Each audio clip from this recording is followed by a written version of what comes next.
It is the year 2472, and the Earth has suffered a great calamity. Hundreds of years of popular culture have vanished. Without the sacred films and texts for guidance, civilization is devoid of anything cool. Then, 3 incubation chambers are unearthed, and from within, men from the time of the great blockbusters emerge. Now, through highly interesting conversations, they share invaluable insight about what once was. The movies, the shows, the comics, toys, and books. This is The Hyperspace. Podcasting in the 25th century. Welcome in, podcast pioneers, to the hyperspace. Podcasting in the 25th century, the interweb's first and still only podcast. My name is Jared. My name's Matt. And I'm Mike. Gentlemen, Yes. we're fresh out of the burbs now. Oh, yeah. That was fun. I enjoyed the Burbs. That was a fun episode. Yeah. Burbs is a fun movie. Hope you guys had an enjoyable Halloween. Yeah. It was fun. I had a good one. I had some visitors actually this year at my tube. Really? I did. It was the police. Oh, no. Why? Were you Yeah. giving out some of Mike's homemade chocolate candy? I had some contraband chocolate I was trying to pass off. But Ah, crap, man. You got to be careful of that crap. they get you right away. Like right away. I know. I gave out wheat thins. That's it's I don't know. Is that really a healthy snack? No, I don't think so, but it's bland enough that it was safe. I think I didn't get flagged for it. Yeah, you might be like paying that forward, you know. They just don't come back. Yeah, What do yeah. they do? I don't mean that could be some spicy stuff for these guys. I know wheat thins. I mean, to them is like doing the one chip challenge. Why'd you smuggle wheat thins? It came in the little kit that I had prepared when I jumped into emergency the tube. thins. Yeah, the emergency wheat thins. So, how was your Halloween, Mike? It was fantastic. I gorged on the complete Halloween movie marathon. I watched every single Halloween movie made, with the exception of Rob Zombies, because those are garbage. So you watched all of those movies Yes. in how much compact a time? Well, I used that new Ferdangled technology. I was able to get it in 5 minutes. Oh, so Ah, you well, just had it not bad. mainlined into your brain. Yes. I got some of the storylines confused, but overall. I think You know- the filmmakers got confused too when they were The ha- making the films. Halloween is like a choose your own adventure, you know. Does Laurie live? Go to 19, Yeah. 84. If Laurie dies, go to 1986. Isn't that funny? What a bizarre, like, how do you approach that? and Laurie go, "You know, isn't guys, Michael Myers' sister. Go to 2018, Like, you have some, like, an amazing amount of source material. How do you, like, look at that and go, like, It's let's fun. let's get in this direction? It's fun. I think it's like really unique. I think it's kind of like a cool thing, to be honest Real with you. quick, here's what I did. I did what Mike had suggested to us a few weeks ago. I watched the 1978 version, the original, Right. and then I watched, over consecutive days, I watched Halloween 2018, and then Halloween Kills. Okay. And so those 3 movies, that's kind of like it's not really a trilogy, but they go together, because I don't have really any connection to the Halloween sequels of the 80s and 90s. Right. I think I saw parts of H2O just because Jamie Lee Curtis came back, but I don't have any memory of it, so I don't have any connection to those movies. Right. But as a viewing experience, watching the original and then the 2 newer ones, it was pretty entertaining, I gotta say. I think Halloween 2018 is a pretty solid, like, not a slasher movie, but there's a lot of tension in it. A lot like the original film. There's some gratuitous kills, but I thought it was a really solid thriller. And Halloween Kills, I told Mike this, I thought it dipped into it started to feel a little silly to me.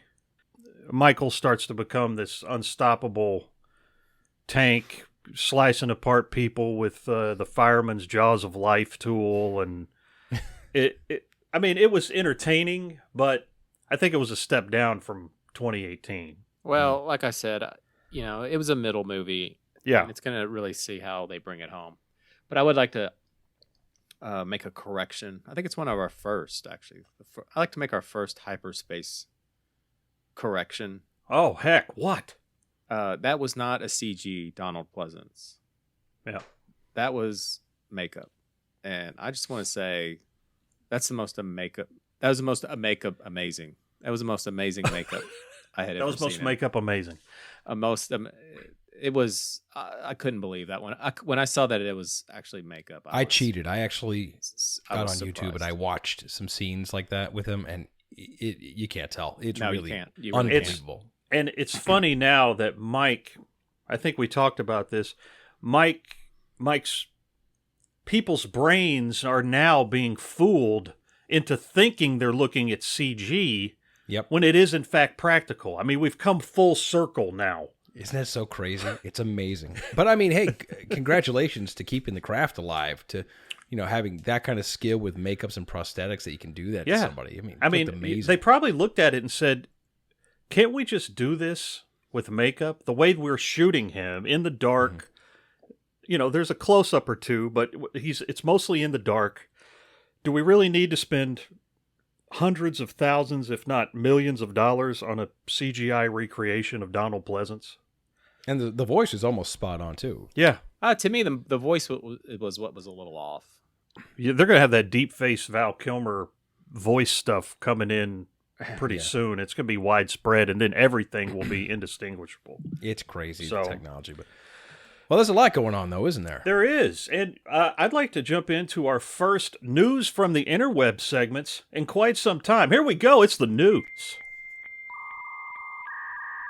News from the interwebs. Okay, guys. Today, as we record this show, it is the 1st of November. And we had a surprise this morning. Yeah. We got a trailer for the Book of Boba Fett. It was preceded by a poster, which I believe Matt shared with the group. And I was like, that's awesome. And then I sat down to eat some breakfast, and I saw there in my feed the trailer. Now, let's talk about this trailer.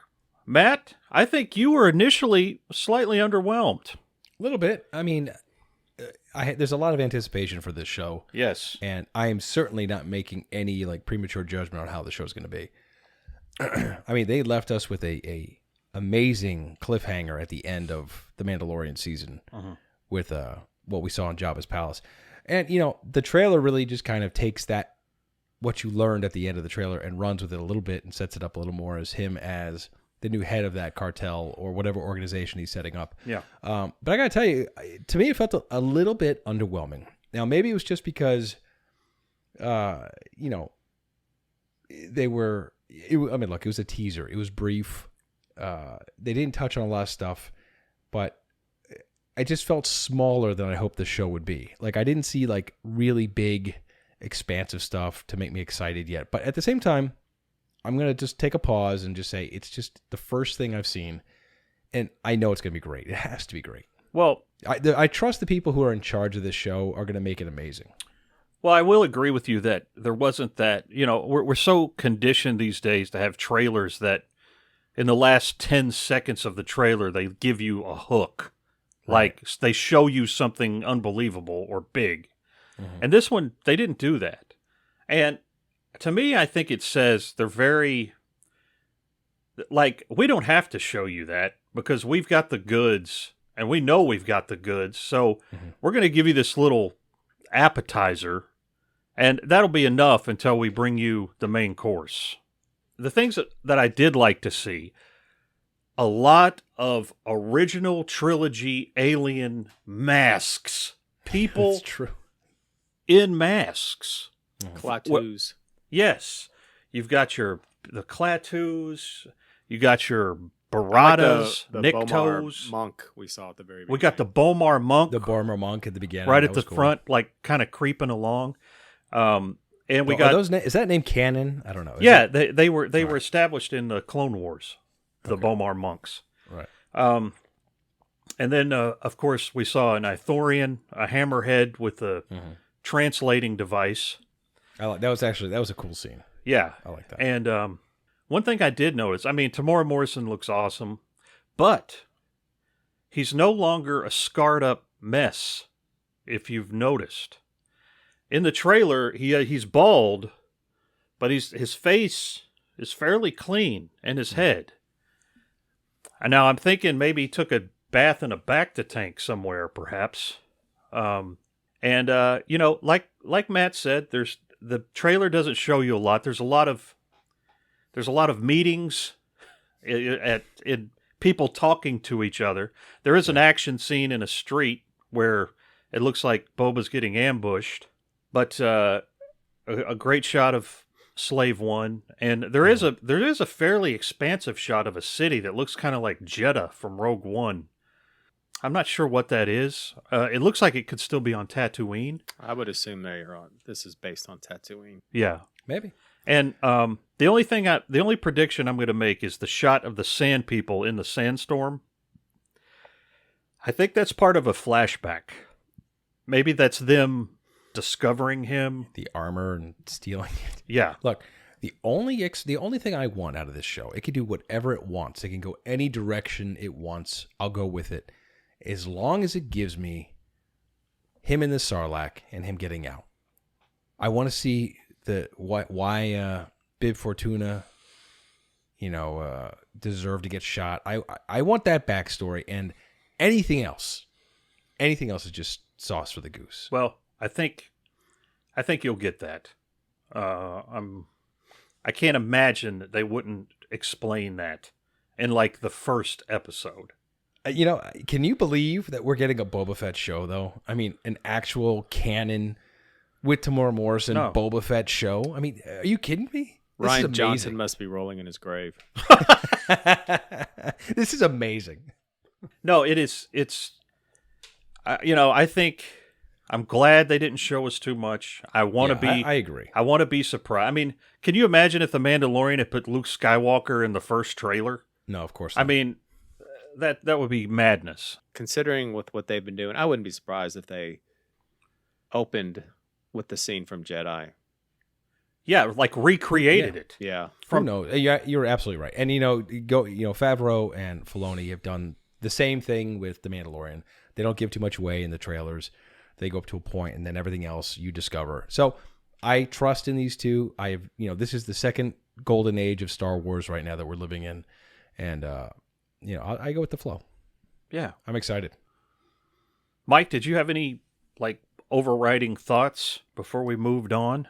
Well, I have to be honest. Since Last Jedi, I'm cautiously optimistic with everything. I mean, everything. So I never get my hopes up too high. But the thing I liked about the story, well, it just seems like they're setting Boba Fett up as sort of a definitely keeping in the vein of like an anti-hero. Like, he doesn't look like he's a straight up villain. Mm-hmm. He's talking about like, hey, let's not fight. Let's work this out. He wants to rule with respect. Yeah. So I like that. I think it's going to make it more easier to watch. Cause it's hard for me personally to watch shows that's just focused on a villain. Cause I want to get behind the guy. And I feel like what they're doing with Boba Fett is interesting. Adding some dimension to him.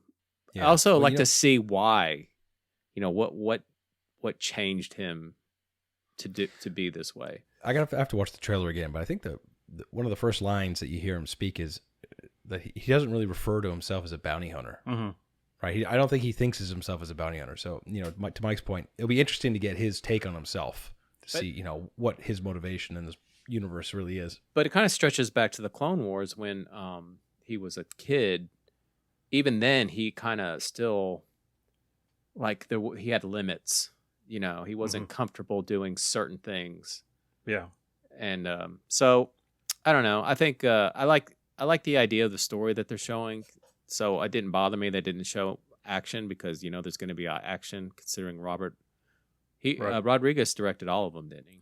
No, he's directing several. They're bringing back actually. Well, Filoni's going to direct some, and Bryce Dallas Howard as well. Okay, well that's I mean that's all good. I mean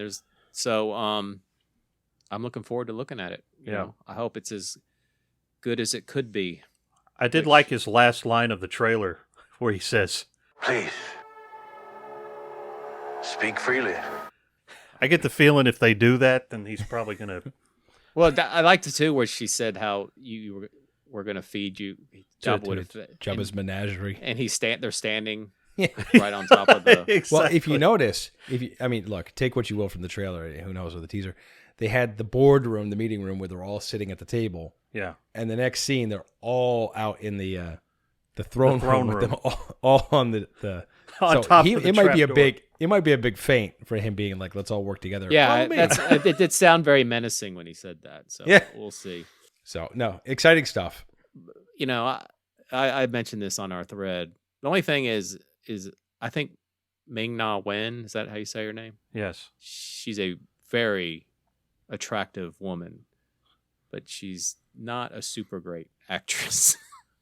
Well, I think she does fine for what she even on Agents of S.H.I.E.L.D., she just has that forced tough guy persona. But you did qualify that again in the same thread. You were like, but Star Wars, has its share of thespians of wooden acting. So, and I'm sure she's like a nice person. So, and you know who one of the Twi'lek girls was Jennifer Beals from Flashdance.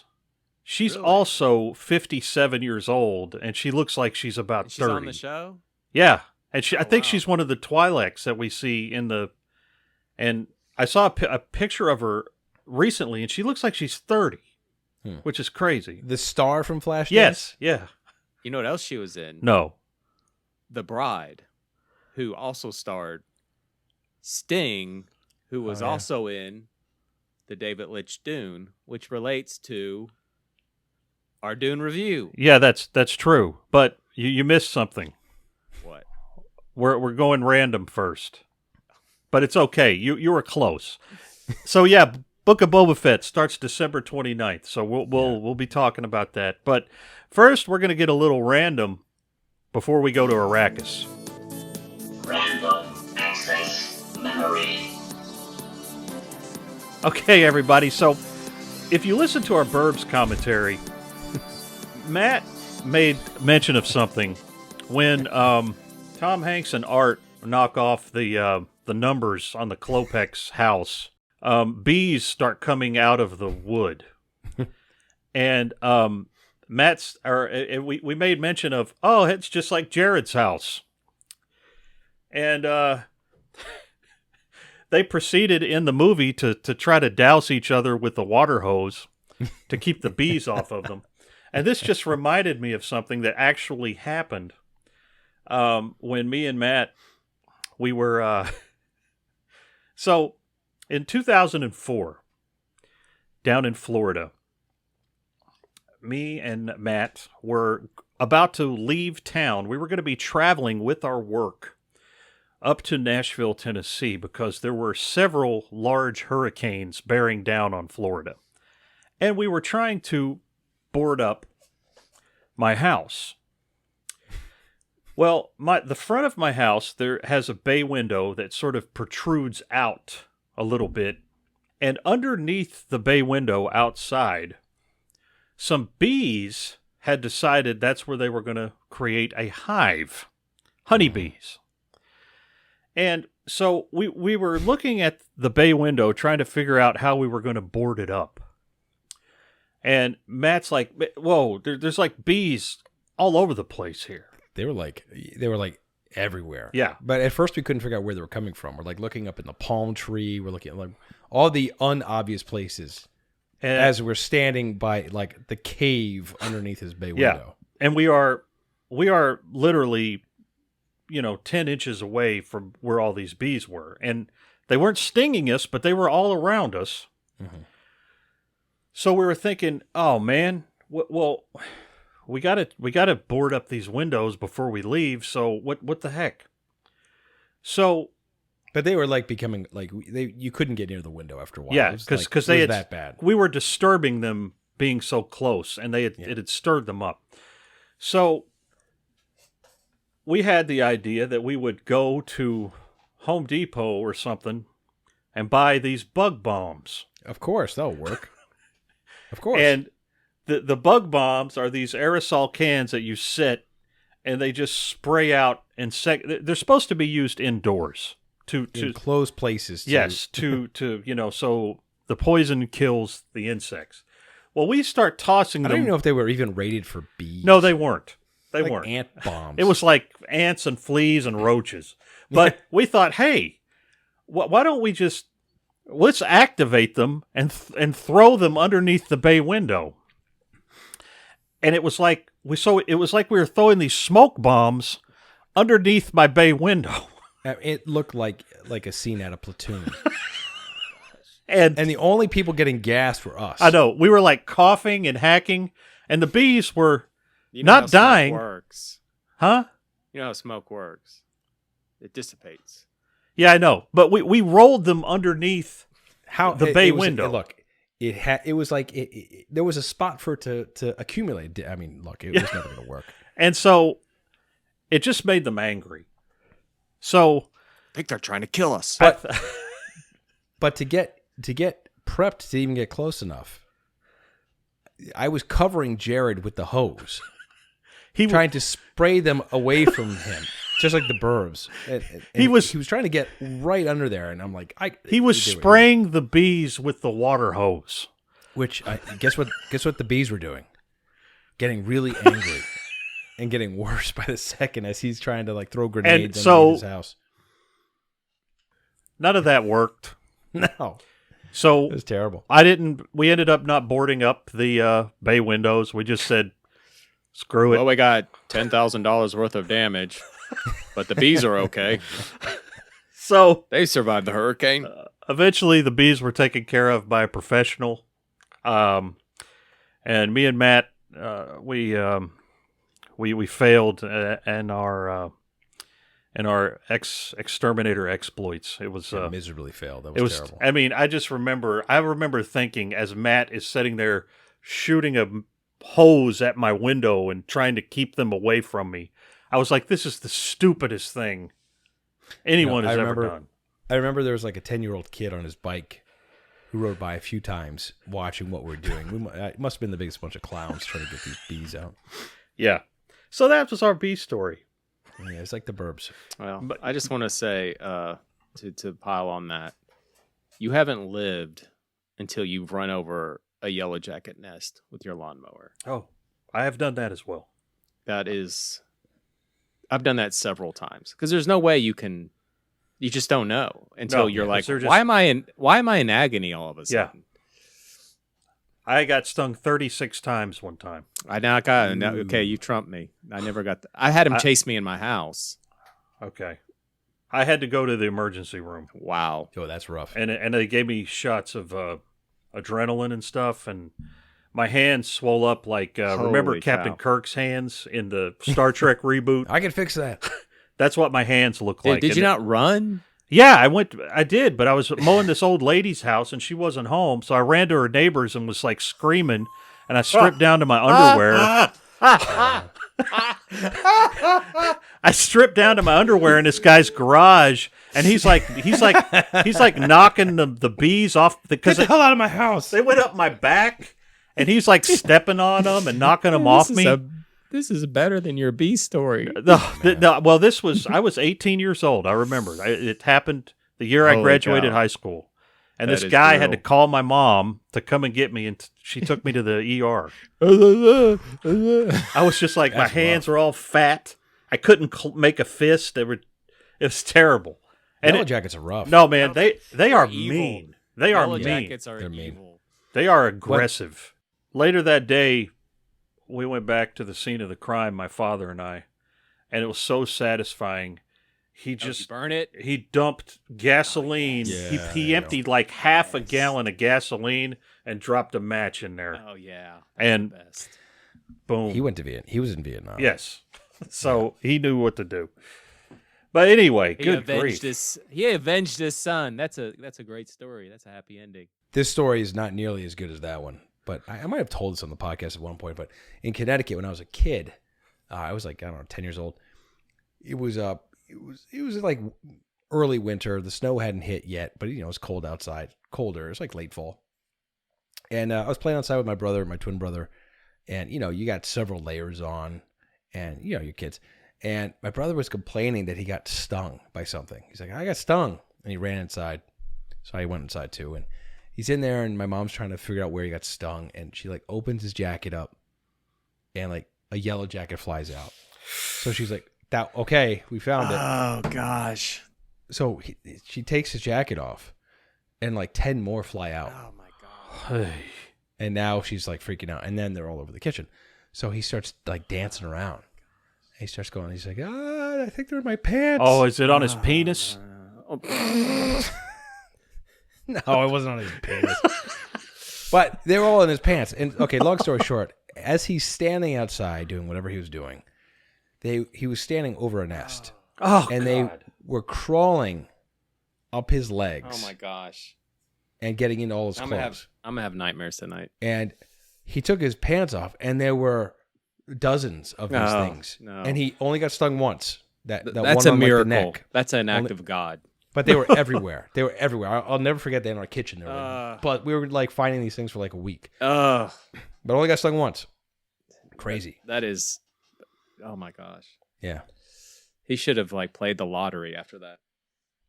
Speaking of things that cause great pain, we're going to talk. Oh, I'm referring to Mike here, but now why don't we travel to Arrakis?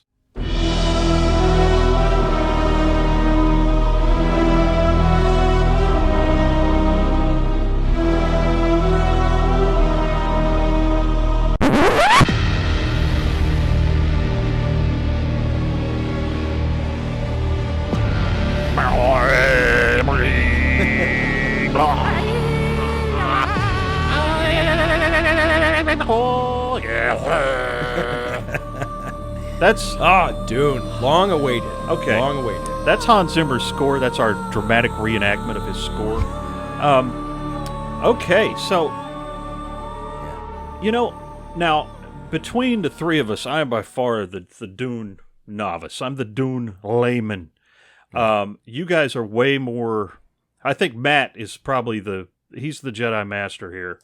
Mike is not too far behind him, but so I would like to sort of moderate this discussion, because Mike and Matt, I think you both and myself, we have varying opinions on this film.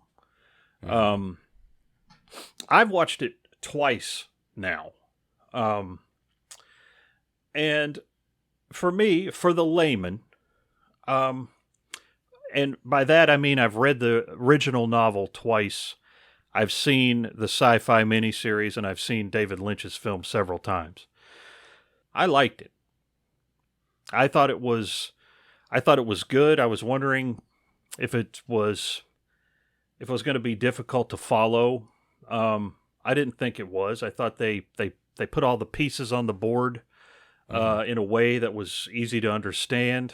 And I enjoyed it for the most part. I think Hans Zimmer's score is an exception here. I think the score to Lynch's movie is superior. But anyway, I want you guys to talk about what you thought about it and why you have such differing opinions on it. Whoever wants to go first. Yeah, I'll jump in. I mean, I've read Dune. I mean, I must have read it at least 30 times by now. It's my favorite book, and I find enjoyment in all things Dune, except the prequels where they just go off the rails, and I had to cast them aside. Oh god. Oh, the books. The books. I even enjoyed the sci-fi miniseries. Children of Dune, part of that miniseries was excellent. and I have some love. I have a lot of love for the 1984 David Lynch movie. I really do. But I have to say, this movie takes the more boring parts of the book and tells you that story. Because the real exciting part is in part 2. That's the real part where the real action happens. That's where Paul becomes, maud'dib, and that's the real meat of the story. And much like the book, this movie's pace and part of the story is a slow burn. It's a slow burn, and it's I've read Dune many, many times, and I know every bit of it, and it's always a slow start in Dune. And this movie had a bit of a slow pace to it. Now, that said, this book, I think this movie is really, if you've read Dune, this is a movie for you. And it's hard for me to watch this movie with a lens of somebody who's never understood or ever heard of Dune. It's because I'm watching it and I know all these things. So I'm trying to ask myself, are they telling the story enough where people are getting the gravity of what this book is about and how these characters are written and the enormous world that they're in and universe that they're in? And I think for the most part, the answer is yes in this movie. It felt big. I think Denis Villeneuve, I think I'm pronouncing his name Denis right. Villeneuve. His talent, just like what we saw in Blade Runner recently, is world building. He knows how to show you the worlds. And he takes a lot of time on his visuals. And I think they are well crafted. I think they are spot on. I think he understood the source material very well. But it's funny. This is a 2.5 hour movie. Now, I think the original Dune was at most 2 hours. It might be just under 2 hours. And I think, he told a third of the story of the 1984 movie in 2.5 hours. He spread out a lot of the narrative between massive visuals. Mm-hmm. And I'm okay with that. I think it's going to get a lot of flack from people thinking it's a slow, like the movie's pacing is way too slow. But, I'm okay with that because I know the story. So it's really hard for me to watch this movie and think, if I've never read Dune or understood Dune, is this movie good? Is this movie clicking with people? Do they really understand like who the Bene Gesserit are, or how intense that group is? Or we haven't even seen the Emperor. They didn't even show us the Emperor. We got just to scratch the surface of Baron Harkonnen. There's a lot of stuff that he didn't really get into in this 2.5 hour movie that I was kind of surprised. I'll let Mike jump in here in a second, but I'll tell you my weak points right off the bat with some of the casting. I thought that that Timothée Chalamet was, when I saw him in the trailer, I was hopeful. But I have to say, although I think he fits the image of who Paul should be from the book, I don't think that he holds himself in the movie the way that Paul is written in the book. This Timothy, to me, depressingly mumbled all his lines the entire movie. It's like he talks through clenched teeth. You notice that? Yeah, it's and I'm I don't understand why. And he felt like a depressed emo kid. I don't understand what his issue is here. And the son of a duke who has this massive world, Caladan, should hold himself a little more confident than this kid did.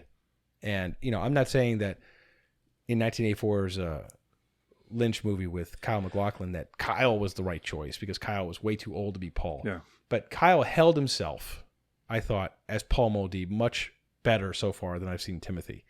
And my opinion could completely change in part 2. I was going to ask you that because it seems to me like they were setting him up for some kind of turn right as the movie ended. And I will embrace that because right now I was really disappointed with Timothy. I thought there was some strong players in it. I thought, oh God, what's his name? Captain of the Goonies. Can't think of his name. Drawing a blank here. He played Gurney Halleck. Josh Brolin. Josh Brolin. Thanos? I thought Josh Brolin did great as Gurney Halleck. I thought that Jason Momoa was okay. Well, as Duncan. Let me tell you. Yeah. It's now Jason Momoa he's one of those actors I think that has charisma to spare, but he seemed like he was in a different movie. Mm-hmm. He seemed very swashbuckling. And... Yeah, and he was like sort of like devil may care, and he's like, he's talking like 21st century Earth people talk. Yeah. And but he seemed to me to kind of have a spark that a lot of other people didn't have. Like he seemed to be enjoying himself. Now, you don't get this in the 1984 movie, and you don't get it in this movie. But Gurney Halleck and Duncan Idaho were two characters that Duke Leto Atreides saved and brought on board the Atreides family. And as a result, they are diehard warriors for the Atreides family, for House Atreides. They live and die by the house, and they are super loyal. And I got that. Gurney, I thought, came across pretty well, but I didn't get it with Duncan. Duncan, to your point, was a little bit, there was always too much of a smile. And Duncan Idaho, I don't think, was supposed to be smiling that much. But that said, I still let that go. The weakest part so far of the movie, aside from Timothy, was Dr. Liet Kynes. And I'm sorry, I have to look her name up. She played the Judge of the Change. And originally in 1984's movie, that role was played by Max von Sydow. Now, that movie, 1984's Dune, has a lot of problems. It really went astray from the source material, but there are some things that they was spot on. And one of the things it did very well was portray Dr. Liet Kynes. And Max von Sydow had a very small part in the movie, very small. But I think he played it like all his roles with supreme authority. And if you watch that movie now, you'll have no complaints about his performance. I thought she was incredibly wooden, and I thought her dialogue was poorly written. And I think you don't understand that character in the book played in a really important role as a double agent between the Imperium and the Fremen. And he had gone in the book native and had become a leader in that group, which had, started this whole project of change. And you didn't get any of that from what you saw. You just kind of know that she was a Fremen after a while. But the gravity of who she was completely lost, I thought. But that said, I'm not complaining about this movie. I can't wait to watch it again. I've only seen it once. But so far, to your point, aside from the score, I like the movie. I think it's a movie made for a fan of the book. I turn over to Mike. Listening to you say all that, I disagree with so much of what you say. Yeah, I don't. It's fine. My main issue with it is, like you said, it was 2.5 hours. So they had all this time to work with, and visually they hit. It's like it's like a song, and it's being performed by someone who can hit the notes, and they can keep the beat, but they don't have the feel of the song. And that's what this movie felt like. It hit all the notes, but the movie lacked any sort of feeling. The book, one of my favorite parts of the book, and I disagree. I think the first half of the book is actually great. I do too. I just think the second half is where all the meat. See, of it is, to the end, the second half, it starts to kind of like start doing time jumps. So you kind of like the story just starts jumping forward, and the first part of the book is pretty linear. And it sets up everything. It sets up the characters. And I think the characters in this movie are like a very poor representation of what they are in the book. In fact, that's one of the things Lynch's version kind of gets right is the characters. In the Lynch's movie, Jessica is like spot on how Jessica is in the book. The Jessica in this movie is almost a non-presence. Like, you don't understand how important she is to Paul and what Paul becomes, but also what Paul ends up breaking out of, the mold. She tries to keep him in this cocoon, and he breaks out of that. And you don't get a sense of why any of that happens. And now the Lynch's movie sort of does. I mean, it's a really hard thing to translate, so you can't really fault It's a hard thing to do, but I think Lynch did it better. But also, you know, the relationship between Jessica and Leto is just not there. I mean, it's like the family in that movie. Well, the Atreides themselves are like a big family. You know, you got Leto, you got Paul, you got Jessica, and Thufir, and Gurney, and Duncan, and Dr. Yui. They all feel like connected in some way, and I just didn't feel that connection in the movie. And I felt like with all the time they had, they could have. It just felt like they should have been able to build on that more. You know, one of the things in the book is how Gurney suspects Jessica as being the traitor, and that plays later in the story. And it even plays a part with Duncan, where Duncan comes in right before the attack drunk, and he's like accusing Jessica in front of her, and she's like, okay, you got to take him and put him somewhere. And it's like all this interesting stuff that was happening in the book with these characters, and like none of it's there. And I think it's just like the director was just so focused on the visuals that he just missed it. Well, and another great example is one of the great scenes in the book is the scene with the harvester. And it just like it got the scene should have been really tense with trying to rescue the workers off the harvester, and they interrupted it with that weird moment where he has this vision, and it just totally disrupted the scene, I thought. But anyway, I just like oh gosh, and Baron Harkonnen, holy cow, what a misfire, especially with the actor they picked, because what's his name? Skarsgård. Oh my gosh, he's such a great actor. I mean, you know, when you see him in Thor: Dark World, when he's like all nutty, like if you look at Kenneth McMillan as the Baron Harkonnen in Lynch's, I mean, that's pretty much how the Baron is, minus the oozing sores all over his face.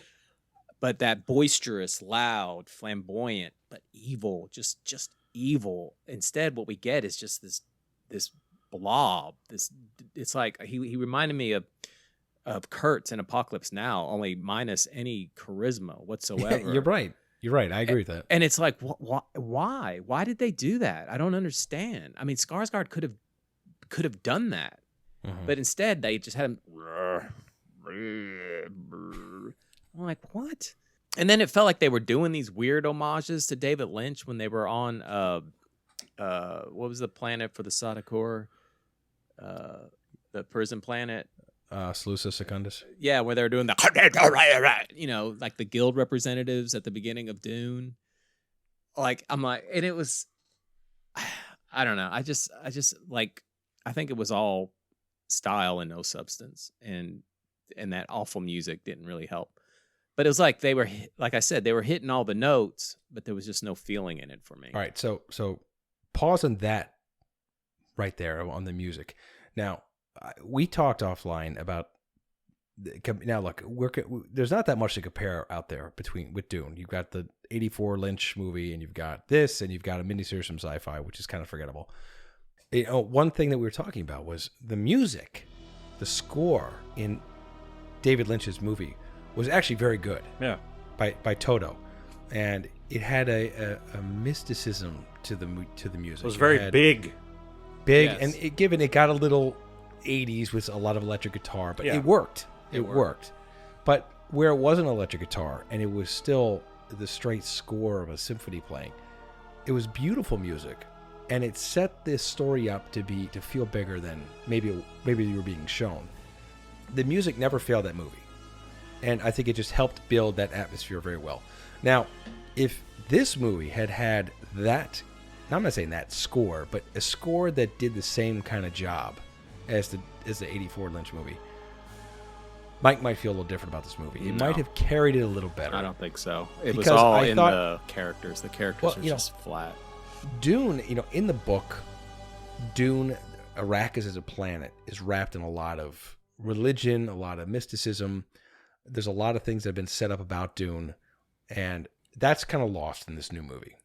It's just a planet with spice, with some words. Well, they almost made it too like a story about the rich oppressing the peasants type thing, which the book is kind of like that, but there's so much more to it. I agree, and the book gets into that in some detail. And the problem is, if you're not going to tell that full story, it might not be worth brushing onto it like they did, because it's a bigger story that they cover between disparity of wealth and how foreign or off-worlders view Dune and how natives, view Dune and how water is precious, etc. There's a lot of story, and that's the problem with Dune. Dune has always been the unmakeable movie because Frank Herbert wrote such a dense piece of literature that it's almost impossible to get right and to make people happy. Now, that said, after seeing this movie, my first thought was maybe this should have been made into a miniseries done right instead of a movie. Well, and here's the deal, and I want to, I kind of just binged all versions of Dune. Right. And I think the one that comes the closest is actually the sci-fi series, as far as telling the full story. The Dune sci-fi one is pretty bad, but I think Children of Dune after that, which incorporates Dune Messiah and Children of Dune. I think the Dune one was almost unwatchable. That said, it does have its. I think maybe stylistically I hated it. Maybe you're right. Maybe the story the production is very low rent. But I think if you can get past that and watch it for the story. So take that and run with it. If they had taken this and they had made it into a 6-part, 7-part miniseries to tell the whole story, and they gave themselves time to do it. There's the technology's out there like we've seen in The Mandalorian, where you can tell an amazing story with amazing technology and visuals and not have to make it so expansive. You can keep a contained production and still make it look big. Maybe that's, would have been better served. But that said, I still have to reserve my full judgment until part 2 in 2023. God help us. If it's out in 2023, I'm hoping Timothy bulks up a little, becomes a little more. Yeah, they did make impressive. They did make a joke about that in the movie. Well, maybe that's going to play out. But Dune. I recommend it, though. Well, I'm glad I didn't see it in the theater. I'm glad I watched it at home. That's, I will say, strange. Well, it seems like I didn't watch it in the theater either, but I kind of wish I had. I mean, look, it's a big movie, but it wasn't. It didn't grip me like I hoped it would, but I still really enjoyed it. All right, real quick, I want to interject too because, like I said, I also watched Jodorowsky's Dune. Yeah. What? Okay. So I've heard all this stuff about it. What is the deal with it? I know people like to look back on, it's the movie that didn't get made. It would have been the greatest thing ever. That's all I hear about it. That's all I ever Let me hear. tell you what, that movie would have been hot garbage. Okay? Because the guy, first of all, the Dune they made was not even Dune. It was like a completely different story. In fact, at the end of the story, Paul gets killed. And he becomes everyone else. The movie opens with a pirate ship being attacked. Okay. Secondly, he had the Dalai Lama playing the Emperor.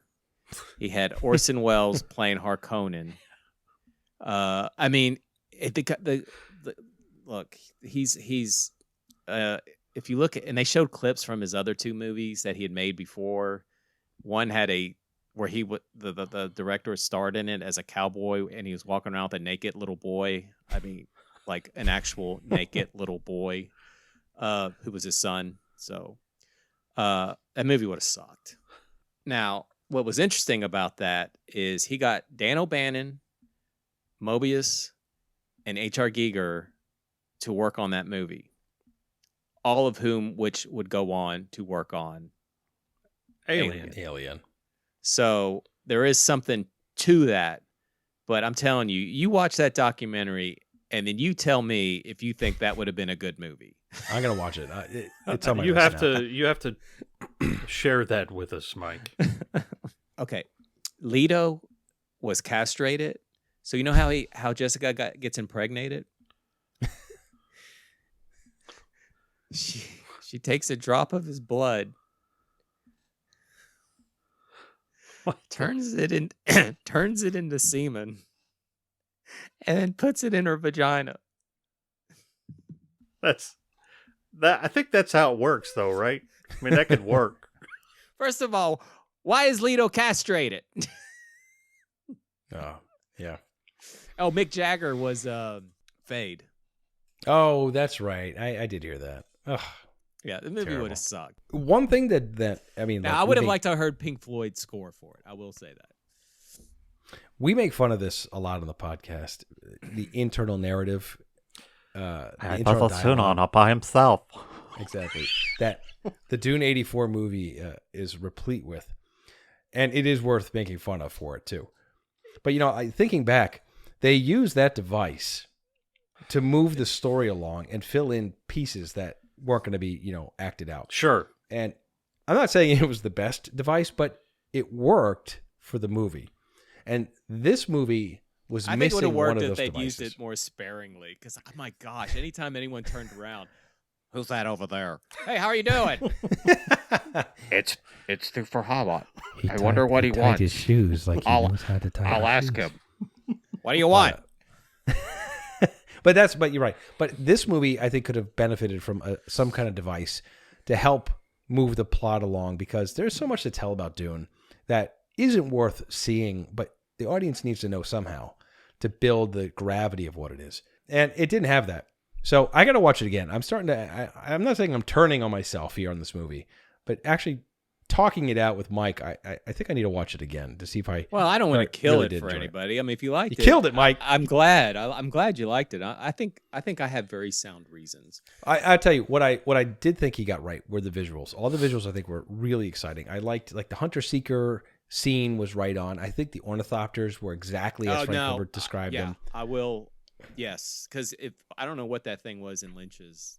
Yeah, it was dumb. That telephone. That little box with the little stub wings. Whatever that was. But I mean, so there was some really amazing world building and stuff where I think they got really. I like the highliners that that they were using in space.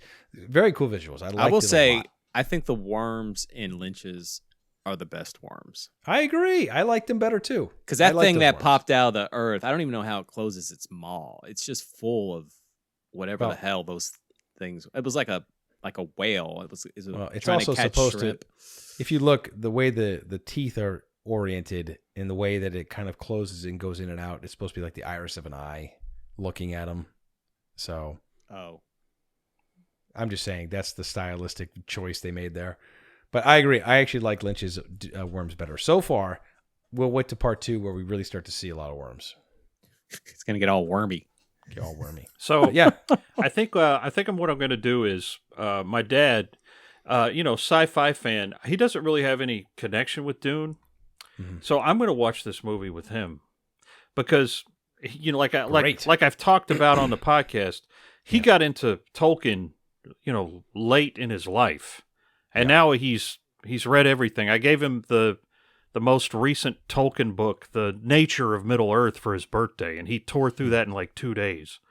He's never read Dune? I don't think he has. And so I'm going to show him this movie and say, hey, what do you think about this? Maybe he'll start reading Dune. I don't know. Nice. Well, all I want to say is if you like it, I'm glad. I'm happy for you.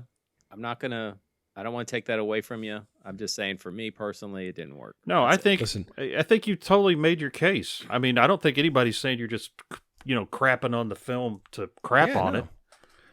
Look, I read Dune originally because I saw the movie, the 1984 movie, and didn't know what the hell I watched. So I was fascinated by it, and I wanted to figure out what happened. So I read. And then you read the book, and then you watched the movie, and you went, "What the hell did I just watch?"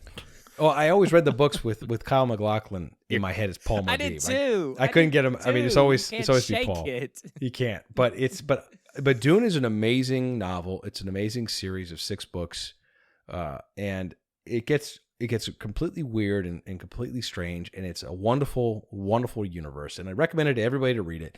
And I recommend people watch the 84 version, and I recommend people go out and watch this because Dune is a great story. And the more people know about it and understand that Dune is one of the hallmarks and one of the foundations of sci-fi and great modern literature, people, it'll help the world. And I'm going to follow that up with, were you happy with the way he took the books with Paul? Oh, that's a whole different discussion. Okay. We can have I had different hopes for Paul. It's like, I feel like I can just read Dune because I've read all the Herbert novels, Dune novels, and I read, I slogged through the Anderson, Brian Herbert first trilogy. That was like a year of my life. And I think I'm fine with just Dune, the novel. I think I'm good with just that one. I reread the entire series like 2 years ago. Emperor was good. God Emperor was surprisingly good. They're good books. It's just your expectation coming off Dune for where you may think the story's going to go compared to where it does go is you'll never guess. And where it goes is like, what? And get ready. It's a trip, but it's an interesting trip. I've read the series a few times through, but I've read Dune. I always go back to Dune, and I've read Dune like 30 times, and I'll read it maybe 30 more. So it's a good one. And every time I pick up my Dune book, every single time, or I put it down, pick it up, put it down, it's. Of course, my cover, my Dune has the novelization or the novel of the movie. The tie-in. Yeah, the tie-in. That's it. If I can get in the second part of this Dune series, a moment like in Lynch's 84 Dune when Paul, he takes the water of life and stands up and yells, "The sleeper has awakened." The sleeper has awakened. I'm a fan of 1984. You got to knock it off the throne. It's not dethroned yet. Not yet. All right. Well, I think that was a good discussion. We should make a version of this new Dune with voiceovers. I know. That'd be great. That's a good project, man. We have to pick our moments in that one, but that's a good project. Why did Aquaman show up in this movie? What's he doing here? Is that a pirate shirt? He wears his pirate shirt as if he's still pirating. No. That's a good idea. But anyways, this was a fun discussion, guys, and it's good to revisit the bees. Oh, man. Look forward to Boba Fett, man. Absolutely.